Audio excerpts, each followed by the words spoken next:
ప్రభువైన యేసుక్రీస్తు నామంలో మీకు అందరికీ శుభములు. ఇది నా వాక్య ఇది నా ప్రతివార ధ్యానానికి విచ్చేసి మిమ్మల్ని అందరినీ ప్రభువైన యేసుక్రీస్తు నామంలో అభినందించుతున్నాను, ఆహ్వానించుతున్నాను. మన ధ్యానం ప్రారంభించుకునే ముందు సహోదరులు అగస్టిన్ గారు మరి మనకు ఒక కీర్తన వినిపించబోతున్నారు. దయతో వారికి సమయాన్ని ఇస్తున్నాను. స్టార్టింగ్. ఎస్. నీ చరణములే నమ్మితి నమ్మితి, నీ పాదములే పట్టితి, నీ పాదములే పట్టితి. నీ చరణములే నమ్మితి నమ్మితి, నీ పాదములే పట్టితి, నీ పాదములే పట్టితి. దిక్కిక నీవే చక్కగా రావే, దిక్కిక నీవే చక్కగా రావే, మిక్కిలి మ్రోక్కుదు మ్రోక్కుదు మ్రోక్కుదు, నీ చరణములే నమ్మితి నమ్మితి, నీ పాదములే పట్టితి, నీ పాదములే పట్టితి. ఐహిక సుఖము నరసితి నిత్యము, ఐహిక సుఖము నరసితి నిత్యము, అహహా ద్రోహిణి ద్రోహిణి ద్రోహిణి, నీ చరణములే నమ్మితి నమ్మితి, నీ పాదములే పట్టితి, నీ పాదములే పట్టితి.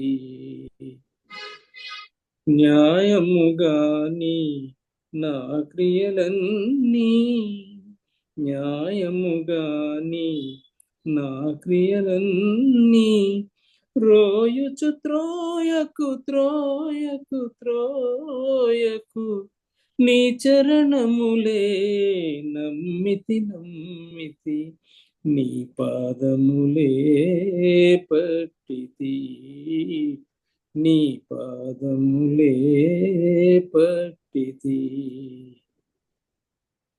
భావము మార్చి నా వెత దీర్చి, భావము మార్చి నా వెత దీర్చి, దేవర ప్రోవవే ప్రోవవే ప్రోవవే, నీ చరణములే నమ్మితి నమ్మితి, నీ పాదములే పట్టితి, నీ పాదం.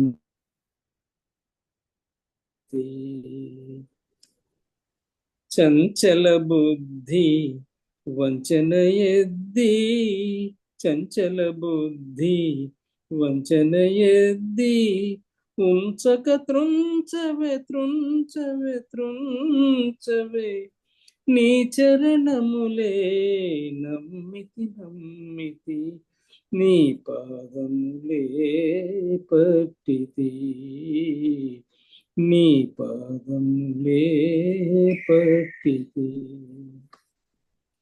చుట్టుకొని ఉన్న శోధనలున్నా, చుట్టుకొని ఉన్న శోధనలున్నా, పట్టు విడగొట్టవే కొట్టవే కొట్టవే, నీ చరణములే నమ్మితి నమ్మితి, నీ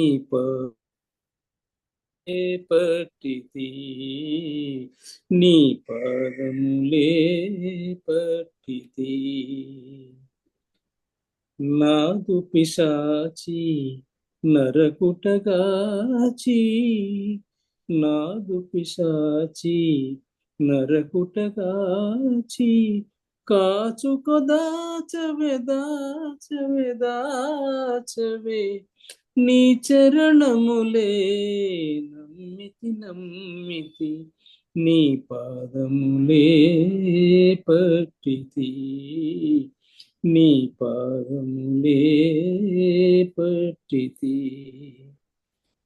యేసుని తోడా నెవరు సాటి, యేసుని తోడా నెవరు సాటి.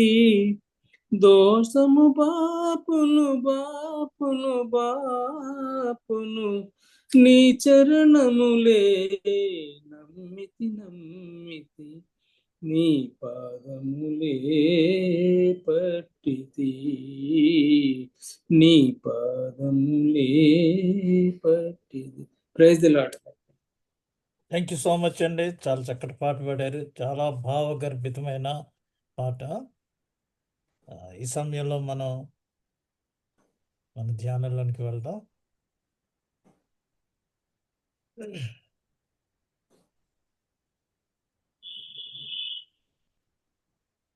దేవుని సర్వాంగ కవచం, ఇది మన ధ్యానాంశము.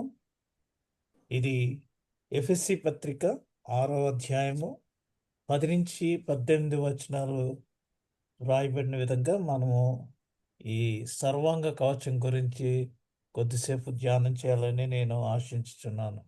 ఇది మనందరికీ చాలా అవసరమైన కవచం. ఎందుకంటే ఒకసారి మన బైబిల్లో చదువుకున్నట్లయితే, తుదకు ప్రభువు యొక్క మహాశక్తిని బట్టి ఆయన యందు బలవంతులై ఉండుడి. మీరు అపవాది తంత్రములను ఎదిరించుటకు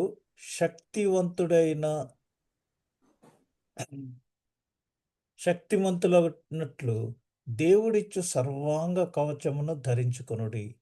ఎలయనగా మనము పోరాడినది శరీరులతో కాదు, కానీ ప్రధానులతోనూ అధికారులతోనూ ప్రస్తుత అంధకార సంబంధులకు లోకనాథులతోనూ ఆకాశ మండలమందున్న దురాత్మల సమూహములతోనూ పోరాడుచున్నాము. అందుచేతను మీరు ఆపద్దినమందు వారిని ఎదిరించుటకును సమస్తము నెరవేర్చిన వారై నిలువబడుటకును శక్తిమంతులగునట్లు దేవుడిచ్చు సర్వాంగ కవచమును ధరించుకొనుడి. ఎలాగనగా మీ నడుమునకు సత్యమును దట్టి కట్టుకొని, నీతియను మైమరుపు తొడుగుకొని, పాదములకు సమాధాన సువార్త వలననైన సిద్ధ మనస్సును జోడు తొడుగుకొని నిలువబడుడి. ఇవన్నీ కాక విశ్వాసమును డాలు పట్టుకొనుడి. దానితో మీరు దుష్టుని అగ్ని బాణములన్నిటినీ ఆర్పుటకు శక్తివంతులొద్దురు. మరియు రక్షణయను శిరస్త్రాణమును, దేవుని వాక్యమును, ఆత్మ ఖడ్గమును ధరించుకొనుడి. ఆత్మ వలన ప్రతి సమయమునందును ప్రతి విధమైన ప్రార్థనను విజ్ఞాపనమును చేయుచు ఆ విషయమై సమస్త పరిశుద్ధుల నిమిత్తమును పూర్ణమైన పట్టుదలతో విజ్ఞాపనము చేయుచు మెలకువగా ఉండుడి. ఈ వాక్య భాగం చాలా ఇంపార్టెంట్ అయింది. కాబట్టి మనం మన ప్రతిదిన జీవితంలోనూ ఈ వాక్య భాగాన్ని మనం అన్వయించుకుంటే ఇది 2 భాగాలుగా మనం తీసుకోవచ్చు. ఒకటి ఏంటంటే, మనము పోరాడుచున్న శత్రువు. క్రైస్తవ జీవితం అంటే అది సాఫీగా వెళ్ళిపోయే జీవితం కాదు. ఎన్నో సమస్యలతో, ఎన్నో ఎదుర్కోవాల్సిన విషయాలని ఎదుర్కొనుచు కష్టాలతో కూడిన జీవితం. కాబట్టి మనం నిత్య జీవితంలో మనం నిత్యము సాతానుతోనూ లేదా శత్రువులతో పోరాడవలసి ఉన్నది. మనం ఎవరితో పోరాడుచున్నామో ఆ శత్రువుని తెలుసుకుంటాం ఒకటి. రెండవది, ఆ శత్రువుని ఎదుర్కొనటానికి మనము ధరించవలసిన పరికరములు ఏమిటి? What equipment we should have. ఎందుకంటే ఒక రాజ్యం మీదకి ఇంకొక రాజ్యం దాడి చేసినప్పుడు వారికి ఉన్న మరి ఈ సైంటిఫిక్ ఎక్విప్మెంట్ అంతా ఉపయోగించి దాడి చేసుకుంటారు. మనము పర్సనల్గా తీసుకుంటే ఒక పాముని కొట్టడానికి మనము కర్ర తీసుకుంటాం minimum. That is the equipment. కాబట్టి మనము పోరాడుచున్న శత్రువుని ఏ విధంగా మనము ఎటువంటి పరికరములు ఉపయోగించి పోరాడాలి అనేది ఇక్కడ ఈ దినం మనం ధ్యానించనే ఉన్నాం. అయితే ఇక్కడ ఇది శరీరాలతో పోరాడతలేదు. రెస్లింగ్ అంటారు కదా! అలాగా ముష్టి యుద్ధం. అదేంటంటే శారీరకంగా వారు బలాబలాలు చూసుకుంటున్నారు. కానీ ఇక్కడ మనము ఆత్మలకుతో ఇక్కడ 4 రకాలైన ఆత్మల తిరుగుబాటుదారులతో మనము పోరాడుచున్నాం. ఇది మనం పోరాడే శత్రువు. కాబట్టి ఇక్కడ ఈ ఆత్మల తిరుగుబాటుదారులతో పోరాడటం అనేది అంత సులభమైన విషయం కాదు. చాలా కష్టమైన విషయం. దాన్ని మనం ఇంకా అనలైజ్ చేసుకుంటే మామూలుగా కోబ్రా త్రాచుపాముని కొడతానికి కర్ర యూజ్ చేస్తాము. దాంతో దాన్ని ఈజీగా చంపేయొచ్చు. అలా కాకుండా 2 తలకాయల పాము లేతే రబ్బరు పామో ఏదో అంటారు. దాన్ని మామూలుగా ఒక కర్రతో కొడితే అది చావదు. దాని కొరకు నేను విన్నదేంటంటే పల్లెటూరులో అలాంటి పాముల్ని కొడతానికి మరి వారు గుణపాలు దాని మీద గుచ్చుతారట. అప్పుడు గాని అది కంట్రోల్‌లోకి రాదు. ఇక్కడ మనము ఆత్మల తిరుగుబాటుదారులతోటి పోరాడుచున్నాము. వీరు 4 రకాలుగా ఉన్నారు. ఈ 4 రకాలమైన ఆత్మల తిరుగుబాటుదారులతో మనము ఏ విధంగా పోరాడాలి? వారిని ఏ విధంగా గుర్తించాలి? ఇవన్నీ ధ్యానించేద్దాం. మొట్టమొదటిగా రాజ్యములు, సాతాను రాజ్యములో అత్యున్నత స్థాయి మరియు క్రమములో ఉన్న ప్రధాన పాలకులు. అసిస్టెంట్స్ అన్నమాట. సాతానుకి దాని రాజ్యంలో కొంతమందిని ఏర్పాటు చేసుకున్నారు. మనకు తెలుసు. మనం మాట్లాడుకుంటే అర్థమైపోతుంది. ఈ టెర్రరిస్టులు. వాళ్ళ నెట్వర్క్ ఎలా ఉంటుందో సైతానుకి కూడా అదే రకమైన నెట్వర్క్ ఉంటది. అది చెప్తా ఉంటది. ఒక్కొక్కసారి ఎట్లా అంటే ఒకసారి ఒక స్కిట్ ఏశారు యూత్ వారు. అందులో వారేం చేస్తున్నారంటే ఒక సైతాను తన అసిస్టెంట్స్‌ని అందరిని పిలిచి మీరేమేం చేస్తున్నారో నాకు రిపోర్ట్ ఇవ్వండి అని అడిగినప్పుడు ఒక్కొక్క అసిస్టెంట్ వచ్చి ఆ సైతానికి రిపోర్ట్ ఇస్తున్నారు. ఏంటంటే ఫలానా ఏరియాలో ఆ సంఘం చాలా బలంగా ఉంది. మరైతే నువ్వేం చేస్తున్నావు? లేదు చాలా డిఫికల్ట్ ఆ పాస్టర్ గారిని ఎదుర్కొంటాం అని. అయితే ఇంకా కొంచెం బలం తీసుకెళ్ళు. ఇంకా కొంతమందిని తీసుకెళ్ళు. ఆ పాస్టర్ గారి మీదకి దాడి చెయ్యి అంటది. ఇంకొకడొచ్చి ఇక్కడ ఇలా ఉంది అది ఇది అని చెప్తే, అలా అయితే సంఘ పెద్దల్ని నువ్వు కంట్రోల్ చేస్తే ఆటోమేటిక్‌గా అది మనకయిపోద్దని చెప్తది. ఇంకొక సంఘం గురించి చెప్తే సైతాన్ ఏమంటదో తెలుసా? ఆ సంఘంలో ఉన్నవాళ్ళందరూ ఆదివారం మాత్రమే so don't worry for them. వాళ్ళు అందరూ మన దాంట్లో వాళ్ళే. వాళ్ళెప్పటికైనా ఇక్కడికే రావాల్సిందే. సో వాళ్ళని వదిలేసేయి. లీస్ట్ బాదర్ అబౌట్ ఇట్ అని. అలాగా ఎవరి మీదికి ఎక్కువగా తిరుగుబాటు చేయాలో అనేది అక్కడ వారు సైతాను తన అసిస్టెంట్స్‌కి, తన క్రమములో ఉన్న ప్రధాన పాలకులకి ఏ విధంగా ఇన్‌స్ట్రక్షన్స్ ఇస్తుందో అనేది సంఘాలని ఉదాహరణగా తీసుకొని సంఘస్థుల్ని వారు ఆ స్కిట్ వేశారు. సాతాను ఎప్పుడు కూడా మెయిన్ క్యాండిడేట్‌లనే పట్టుకుంటది. అప్పుడేమవుద్దనుకుంటే సంఘంలో ఆ! పాస్టర్ గారే ఇలాగుంటే మనకేంటి నో ప్రాబ్లమ్ అని పాడు చేయటానికి మెయిన్ హెడ్స్‌ని సంఘ కాపరులు గాని, సంఘ పెద్దల్ని అది టార్గెట్ చేసి చేస్తుంటది.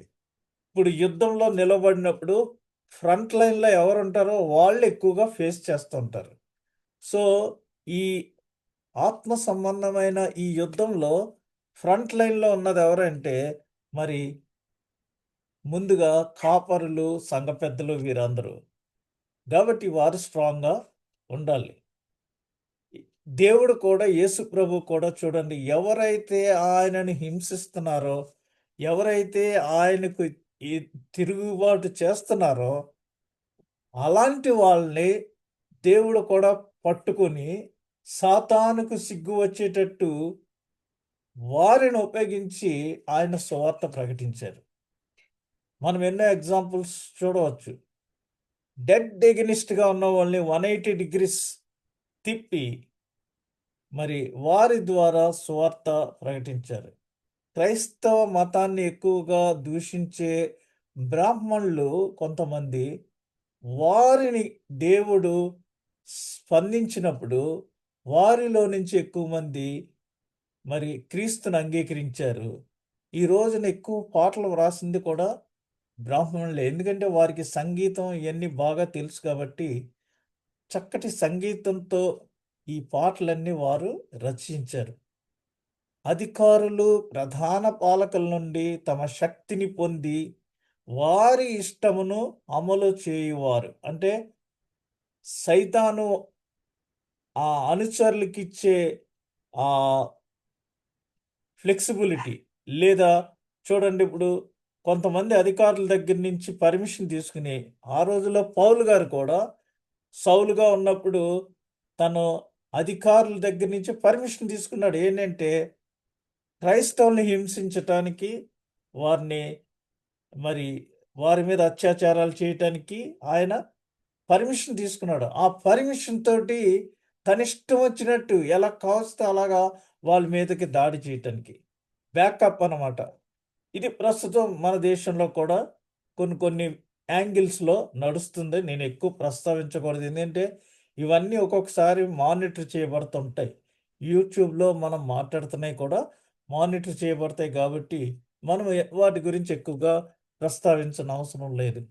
ఈ యుగపు చీకటి ప్రపంచ పాలకులు, ఆత్మ ప్రపంచ పాలకులు అంటే అండర్‌వరల్డ్ అంటారు, లేదా చీకటి ప్రపంచ పాలకులు ఎక్కడో ఉండి మొత్తం ఇదంతా డ్రామా నడిపే సాతాను శక్తులకు సంబంధించిన వాళ్ళు.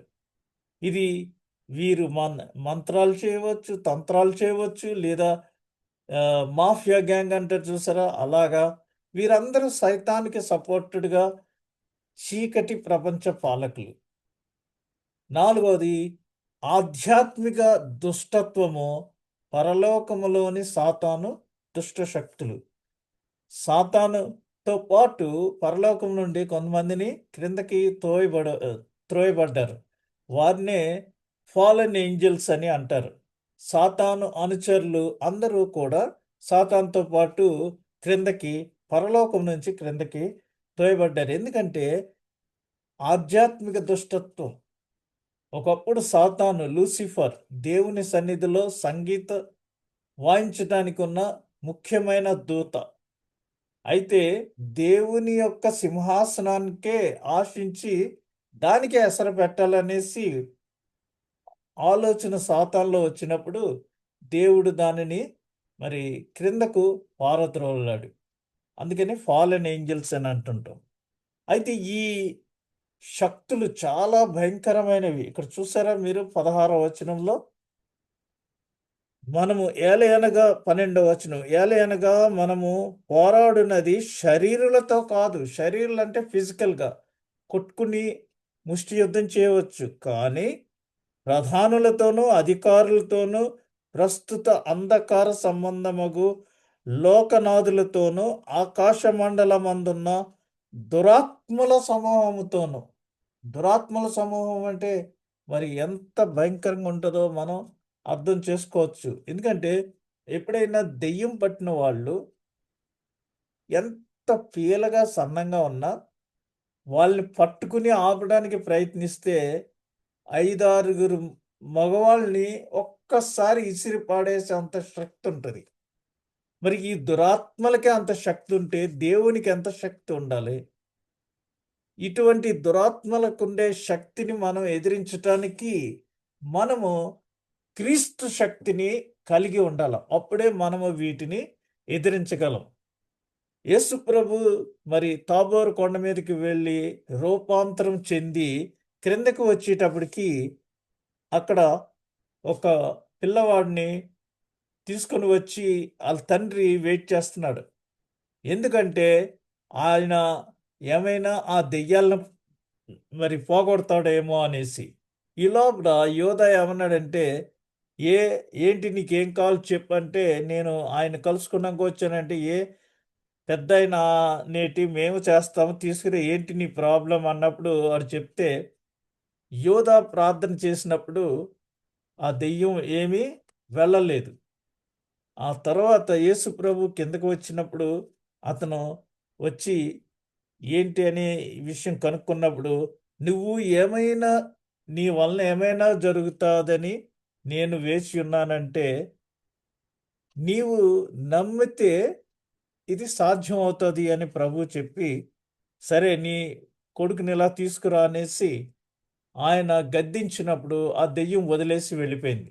అప్పుడు శిష్యులు అడుగుతారు, మేము చేస్తే అతనే అంటాడు, ఇంతవరకు మీ శిష్యులు చేశారు పోలేదు, అయినా నీ వలన ఏమన్నా అవుతుందేమో అని అంటే అప్పుడు యేసుప్రభు దాన్ని పంపించాడు.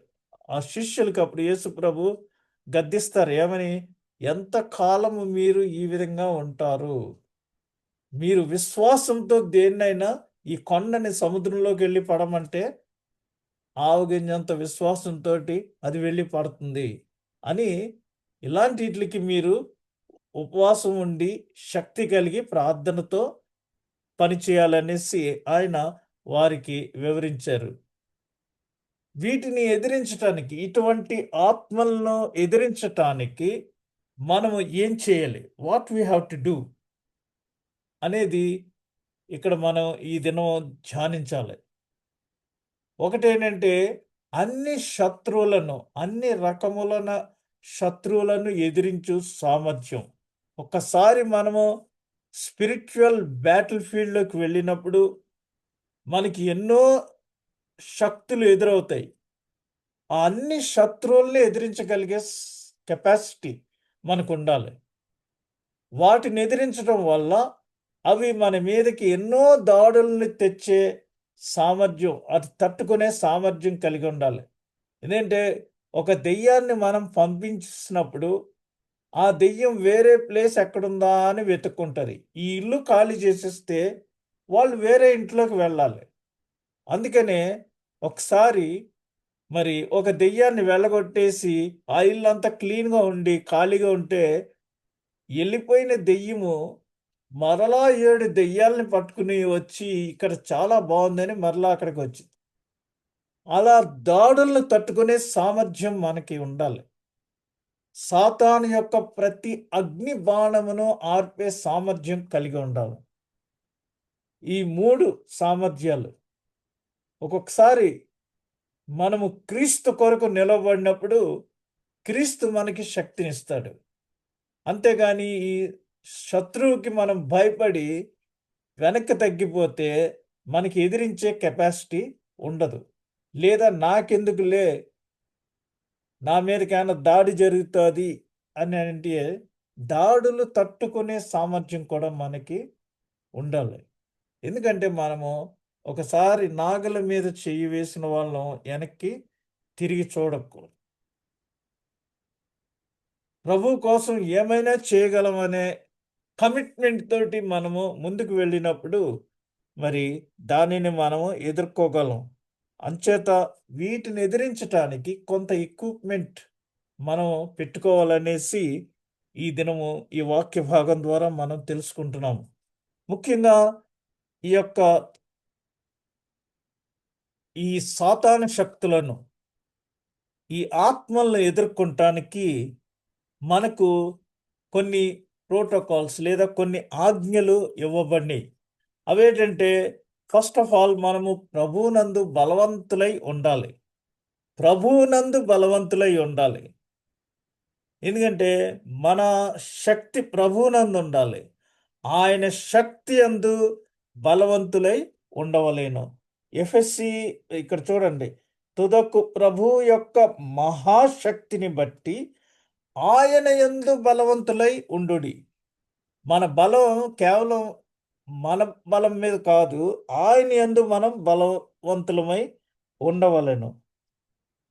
అదేవిధంగా మరి దేవుడిచ్చు సర్వాంగ కవచాన్ని ధరించుకుని ఉండాలి. మరి దేవుని కొరకు మనం నిలవబడాలి. ఒక్కొక్కసారి మనము నిలవబడటానికి కొంచెం ప్రాబ్లంగా ఉంటూ ఉంటుంది.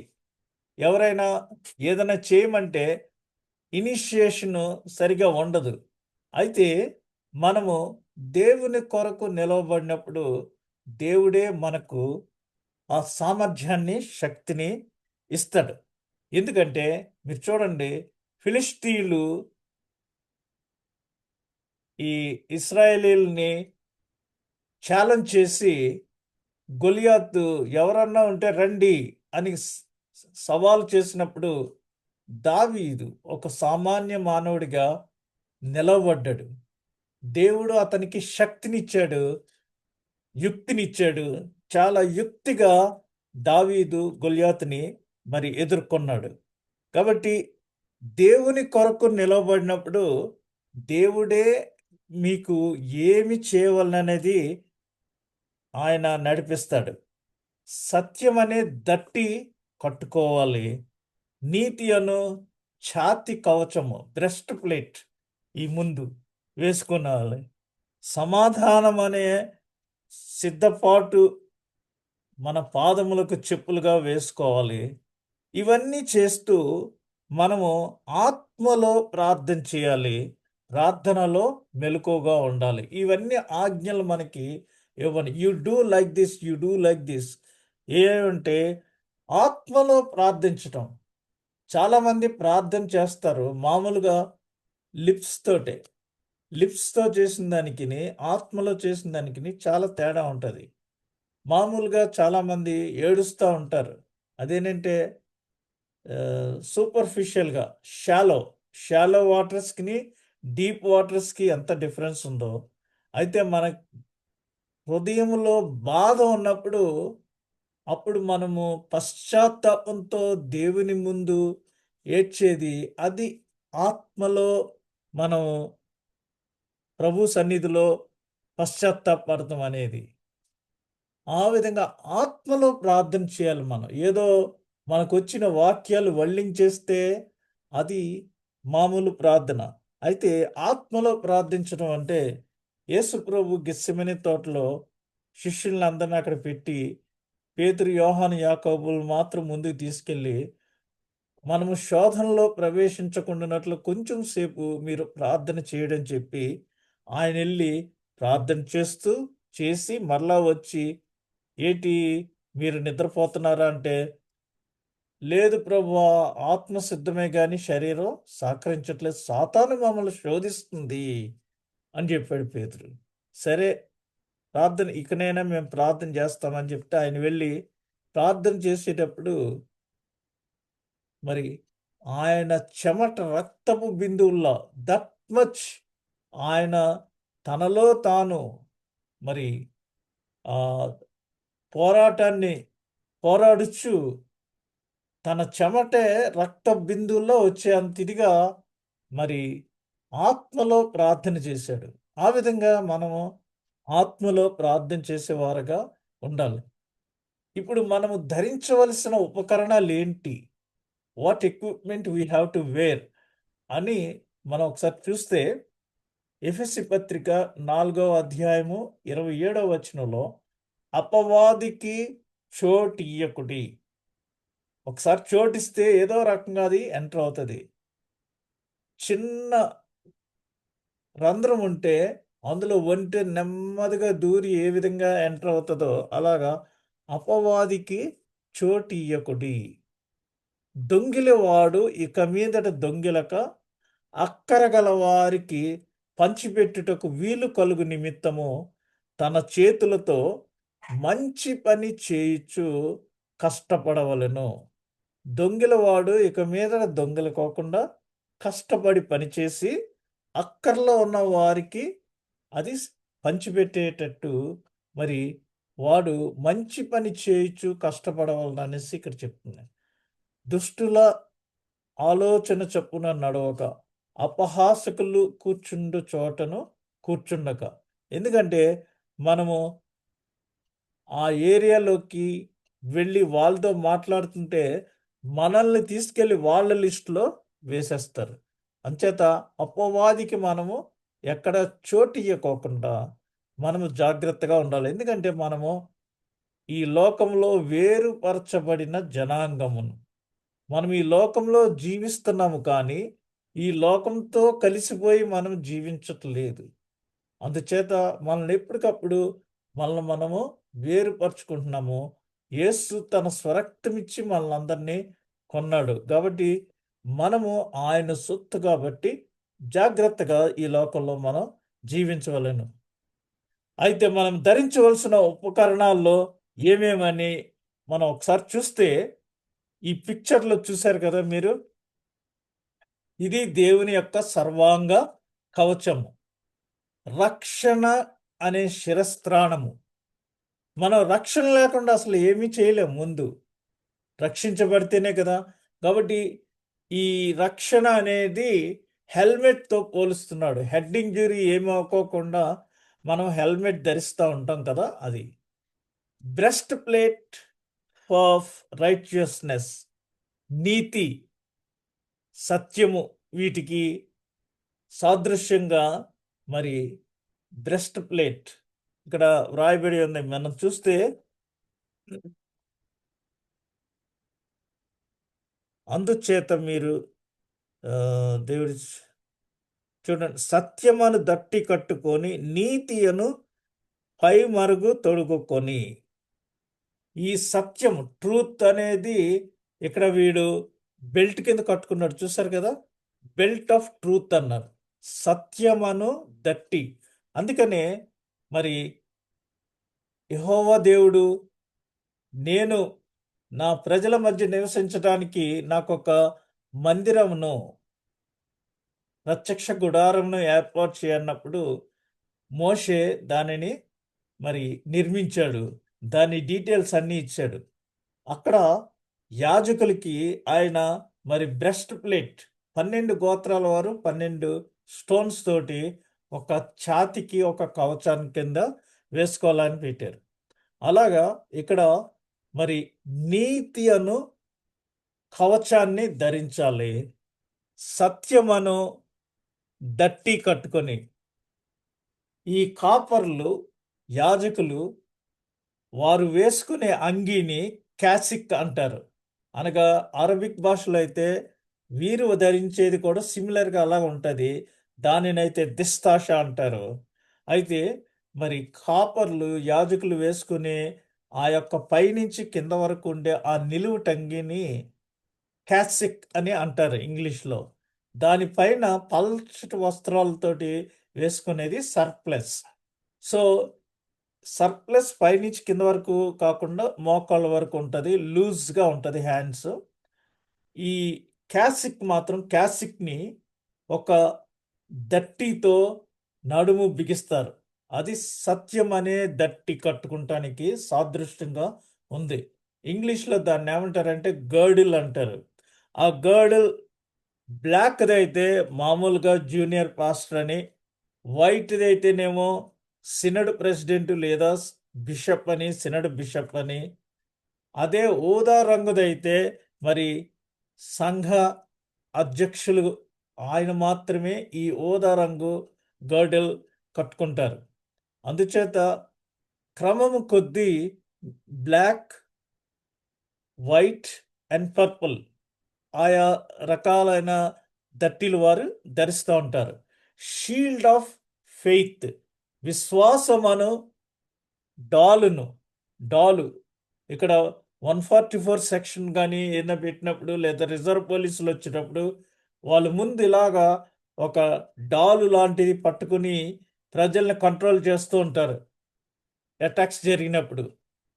ఆ విధమైన షీల్డ్ ఆఫ్ ఫెయిత్, విశ్వాసం అనే డాలు. తర్వాత మరి గాస్పుల్ ఆఫ్ పీస్, నీతి, సమాధానాన్ని ప్రకటించే సువార్తకు సంబంధించిన జోడు చెప్పులు తొడుగుకొనుము, షూస్.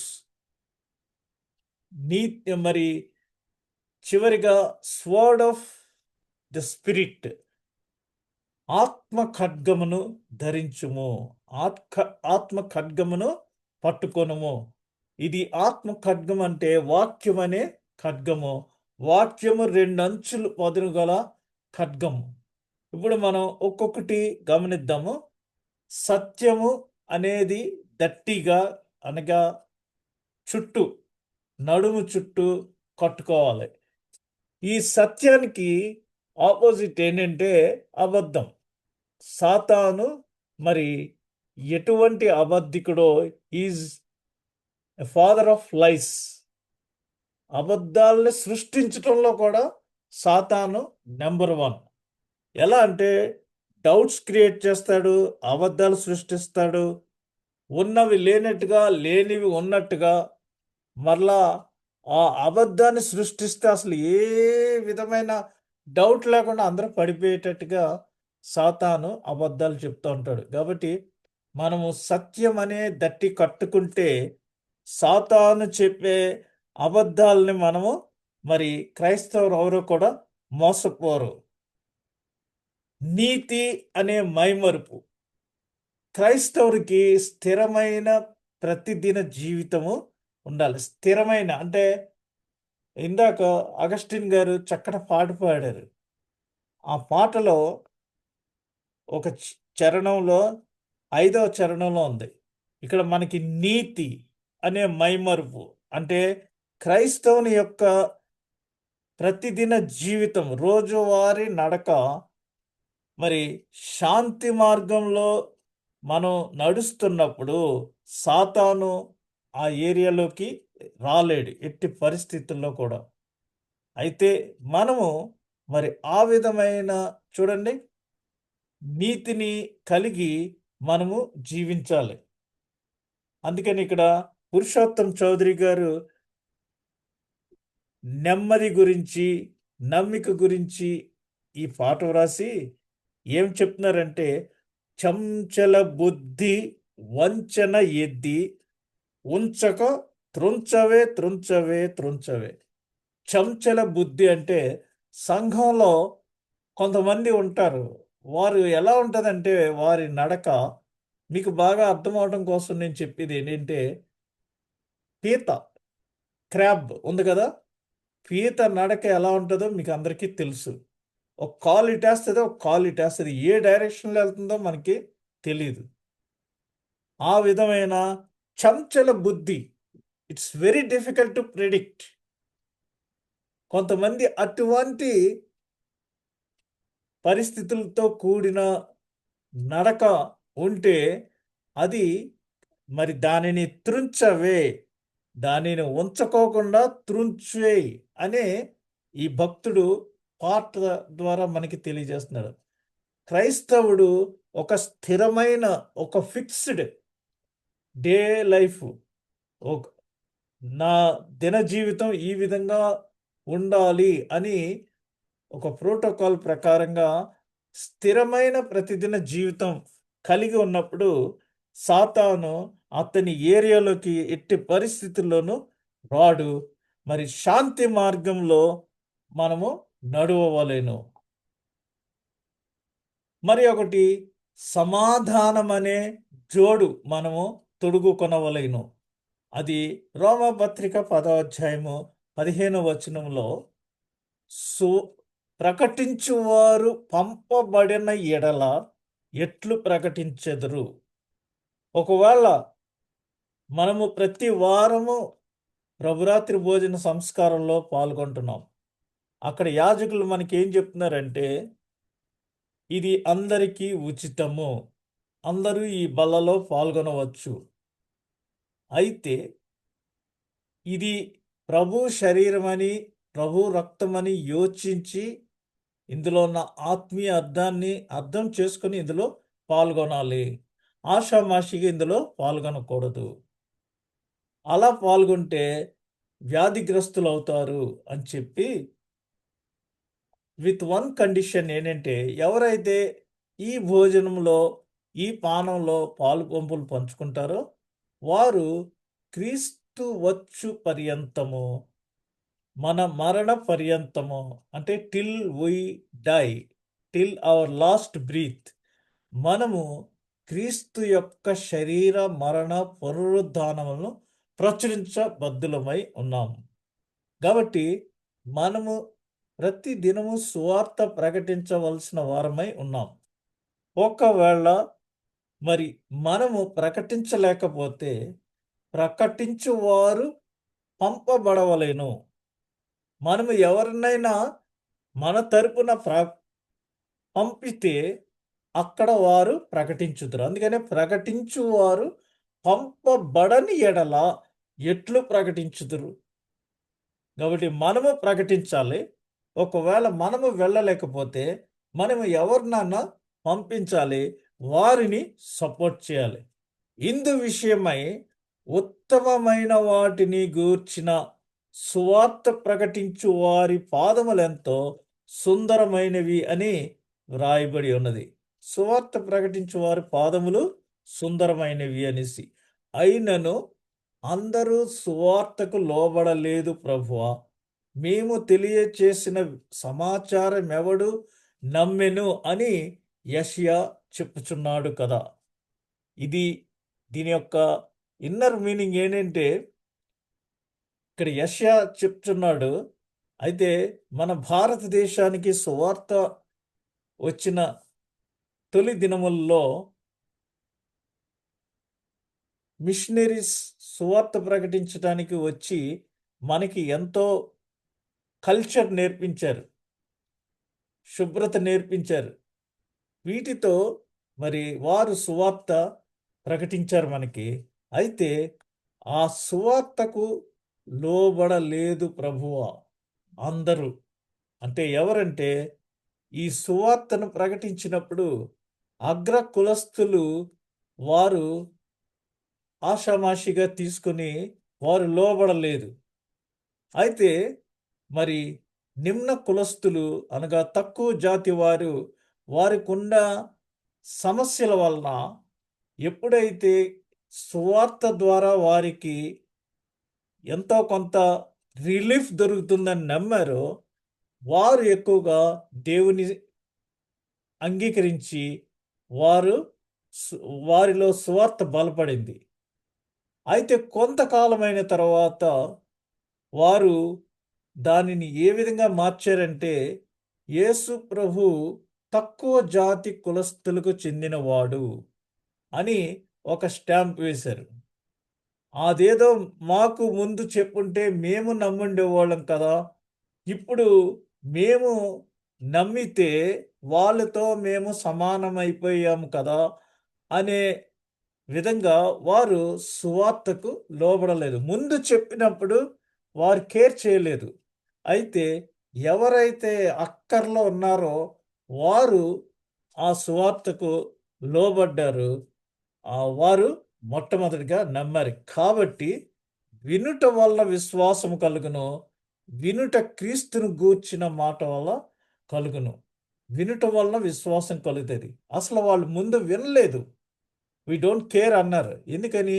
వారికి ఉన్న పరిస్థితులను బట్టి వారు లోబడలేదు, వారికి ఆ విశ్వాసము కలగలేదు.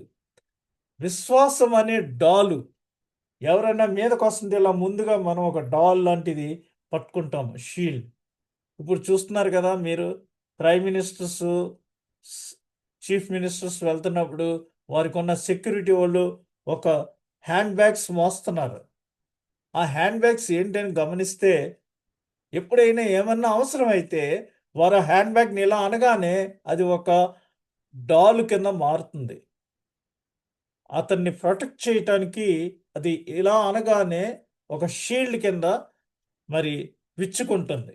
అంచేత విశ్వాసం అనే డాలును మనము కలిగి ఉండాలి. అదేంటంటే, సాతాను అవిశ్వాసము మరియు సందేహమునకు మూలం. క్రైస్తవులమైన మనకు సాతాను ఎప్పుడు కూడా డౌట్స్ క్రియేట్ చేస్తూ ఉంటుంది. అది ఒక మంచి టెక్నిక్ అనమాట దానికి.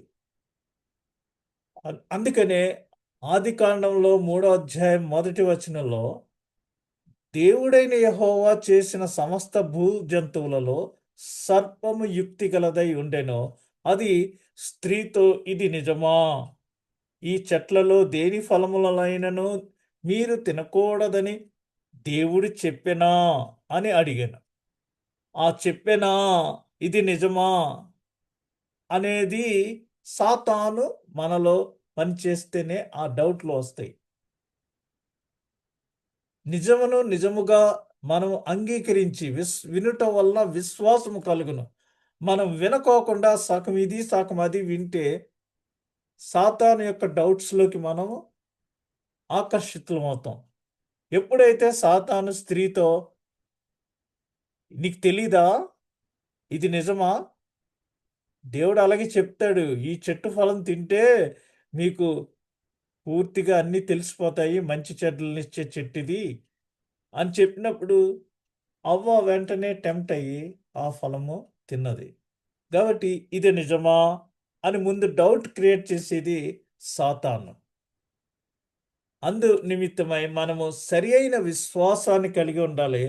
ఆ విశ్వాసము మరి సందేహానికి చోటు ఇవ్వకోకుండా మనము మంచిగా విశ్వాసంలో దృఢంగా ఉండగలుగుతాం. దేవుని మూలముగా పుట్టిన వారందరూ లోకమును జయించుదురు. లోకమును జయించిన విజయము మన విశ్వాసమే. ఇది 1 యోహాను అనుకుంటా, నేను తప్పు రాశాను. 1 యోహాను పత్రిక 5వ అధ్యాయము 4వ వచనము. దేవుని మూలంగా పుట్టిన వారందరూ లోకాన్ని జయిస్తారు. లోకమును జయించిన విజయము అది విశ్వాసము వల్లనే మరి జరుగుతుంది. విశ్వాసము వల్లనే మనము నీతిమంతులుగా తీర్చబడతాము. కాబట్టి అటువంటి విశ్వాసమనే కవచాన్ని మనము ధరించాలి. రక్షణ అనే శిరస్త్రాణమును. విశ్వాసి సాతాను ఉచ్చులలో పడడు. ఎందుకంటే సాతాను ఒక్కొక్కసారి అనేక రకాలైన ఉచ్చులు వేస్తది. ఉచ్చులంటే ఈజీగా మరి మనం గళ్ళో పడిపోయేటట్టు అది మన ముందు అలాంటివన్నీ ఉంచుతూ ఉంటుంది. అయితే మనము అటువంటి టెంప్టేషన్స్‌లో, ఉచ్చులలో పడుకోకుండా, అటువంటి బోన్‌లో పడుకోకుండా చూడండి, ఇక్కడ మొదటి దెస్సలోనిక పత్రిక 5వ అధ్యాయము 5వ వచనం. మీరందరూ వెలుగు సంబంధులను పగటి సంబంధులనై ఉన్నారు. మనము రాత్రి వారము కాము, చీకటి వారము కాము. కావున ఇతరుల వలె నిద్రపోక మెలకువగా ఉండి మత్తులము కాక యుందుము. నిద్రపోవారు రాత్రివేళ నిద్రపోవుదురు, మత్తుగా ఉండువారు రాత్రివేళ మత్తుగా ఉందురు. మనము పగటి వారమై ఉన్నాము గనుక మత్తులమై ఉండక విశ్వాస ప్రేమలను కవచము, రక్షణ నిరీక్షణ అను శిరస్త్రాణమును ధరించుకుంటాం. రక్షణ అనే శిరస్త్రాణాన్ని మనము ధరించుకోవాలి.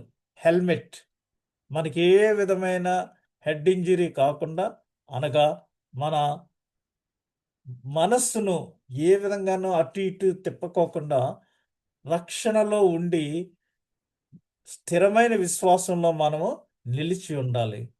వాక్యం అనే ఆత్మ ఖడ్గాన్ని మరియు ప్రార్థన. 2 కొరింథీ 10వ అధ్యాయం 5వ వచనంలో మేము వితర్కములను దేవుని గూర్చిన జ్ఞానమును అడ్డగించు ప్రతి ఆటంకమును పడద్రోసి ప్రతి ఆలోచనను క్రీస్తుకు లోబడినట్లు చెరపట్టి. వితర్కములు అంటే తర్కించటం, దేవుని గూర్చిన జ్ఞానాన్ని అడ్డగించటం, ఇలాంటి వాటన్నిటిని ప్రతి ఆటంకాన్ని పడద్రోసి క్రీస్తుకు లోబడినట్లు చెరపట్టబడి, we have to be captured by Christ. ఇలాంటివన్నిటికి జోలికి పోకుండా, ఎందుకంటే ఈ రోజుల్లో వితర్కములు ఎక్కువైపోతున్నాయి. ఆర్గ్యుమెంట్స్ ఎక్కువ చేయకుండా మనం సైలెంట్గా ఉండి దేవుని జ్ఞానమును గూర్చి మనము క్రీస్తులో లోబడి ఉండాలి. ఎందుకనగా దేవుని వాక్యము సజీవమై బలము కలదై రెండంచులు గల ఎటువంటి ఖడ్గము కంటెను వాడిగా ఉండి ప్రాణాత్మలను కీళ్లను మూలుగును విభజించినంత మట్టుకు దూరుచు హృదయం యొక్క తలంపులను ఆలోచనలను శోధించుచున్నది. వాక్యము అంత పవర్ఫుల్గా ఉంటుంది. ఆత్మ ఖడ్గం లాంటిది. ఇందాక చూపించాను కదా, మరలా చూపిస్తాను. అది ఎక్కడికైనా దూసుకొని వెళ్తుంది. ఈ రోజుల్లో లాప్రోస్కోపీతో మరి కడుపులో ఏముందో చక్కగా పరిష్కరించేస్తున్నారు. అనగా విశ్వాసులంగా మనము వాక్యములో స్టాండర్డ్గా ఉంటే అటువంటి ఆత్మ ఖడ్గంతో మనము ఆ కీళ్లను కూడా విభజించినంత మట్టుకు దూరుచు హృదయం యొక్క తలంపులను ఆలోచనలను శోధించనే ఉన్నది అనేసి ఇక్కడ వాక్యం చెప్తున్నది. ఆత్మ ఖడ్గం ఇది రెండంచుల పదును గల ఖడ్గం లాంటిది. అంటే మనము వాక్యంలో స్టాండర్డ్గా స్ట్రాంగ్గా ఉంటే ఖడ్గం వలె మనం వాటిని ఎదుర్కోగలము. తర్కాలని వితర్కాలని ఎవరైనా ఏదైనా ఆర్గ్యుమెంట్ చేసినాడు, ఒకవేళ మనల్ని ఎవరైనా క్రైస్తవేతరులు కొన్ని విషయాలు అడిగినప్పుడు మనము సరిగా ఆన్సర్ చేయలేదనుకోండి, అప్పుడు మనము వారి ముందు పరిహసించేవారుగా అయిపోతాం. వారు మనల్ని చూసి పరిహసిస్తారు. ఎందుకని?